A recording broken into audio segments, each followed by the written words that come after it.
Hello everyone, welcome to my another vlog. आजको मेरो दिनको सुरुवात चाहिँ यसरी भयो। बिहान उठ्दा चाहिँ दिन ठिकैको थियो, त्यस्तो घाम पनि थिएन, चिसो पनि थिएन। त्यहाँबाट मैले चिया खाएँ।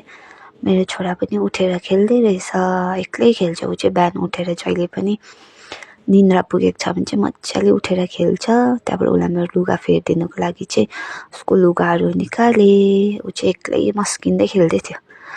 त्यहाँबाट उसलाई लुगासुगा फेरेर चिटिक्कै बनाएर चाहिँ ओछ्यान चाहिँ लथालिन्थ्यो नि त। बिहान उठेर ऊ पुरा खेल्छ, ओछ्यानहरू लथालिङ पर्छ, त्यो मिलाउनु थियो। त्यो मिलाएर चिटिक्कै पारेर चाहिँ सनाकसिनिक गरेर बडाल कुडाल गरेर चाहिँ म तल किचनपट्टि आएँ। त्यहाँ आएर चाहिँ नानीको खाना पनि बनाउनु थियो, सब्जी पनि बनाउनु थियो। खानाको लागि चाहिँ उसलाई मैले आज लिटो दिनु पर्यो भनेर आँटा भुट्दै थिएँ। एकपट्टि चाहिँ सब्जीको मसालाहरू रेडी गरेँ। रेडी गरिसकेपछि चाहिँ मेरो छोराको लुगाहरू धुनु थियो।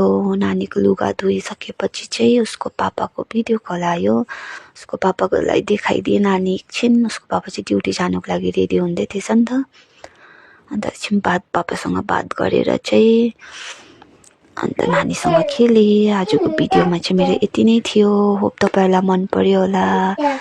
Thanks for watching. Bye bye.